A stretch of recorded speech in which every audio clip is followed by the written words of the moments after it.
திருநெல்வேலி சட்டமன்ற தொகுதியில் போட்டியிடும் தமிழக வெற்றிக் கழக வேட்பாளர் RS முருகன் நாளை மறுநாள் மாலையுடன் பரப்புரை நிறைவடையும் நிலையில் தீவிர வாக்கு சேகரிப்பு பணியில் ஈடுபட்டு வருகிறார். இந்நிலையில் தொகுதிக்குட்பட்ட சுந்தமல்லி பகுதியில் பரப்புரை மேற்கொண்ட அவருக்கு கட்சி நிர்வாகிகள் ஆளுயர மாலை அணிவித்தும் மலர் தூவியும் உற்சாக வரவேற்பு அளித்தனர்.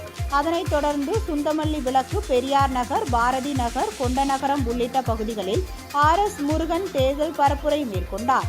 இதனிடையே வேட்பாளர் RS முருகனுக்கு ஆதரவு தமிழக வெற்றிக் கழகத்தின் கொள்கை பரப்பு இணை செயலாளர் கேந்திரன் பாண்டியன் பரப்புரை மேற்கொண்டார். அப்போது திருநெல்வேலி சட்டமன்ற தொகுதியில் இருதநோயால் பாதிக்கப்பட்ட 10 ஏழை குழந்தைகளுக்கு இலவச அறுவை சிகிச்சை அளிக்கப்படும் என்றும், அனைத்து கிராமங்களிலும் இலவச திருமண மண்டபங்கள், சமுதாய நலக்கூடங்கள் கட்டித்தரப்படும் என்றும் வாக்குறுதி அளித்தார்.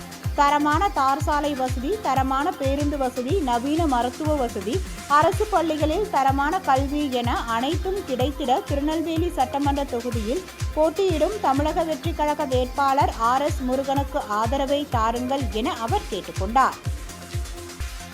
திரு RS முருகன் அவர்கள் வெற்றி பெறும் போது திருநெல்வேலி சட்டமன்ற தொகுதிக்குட்பட்ட 10 ஏழை இருதய நோயுள்ள குழந்தைகளுக்கு இலவச இருதய அறுவை சிகிச்சை செய்யப்படும். மேலும் திருநெல்வேலி சட்டமன்ற தொகுதிக்குட்பட்ட அனைத்து கிராமங்களிலும் இலவச திருமண மண்டபமோ சமுதாய கூடமோ கட்டித்தரப்படும்.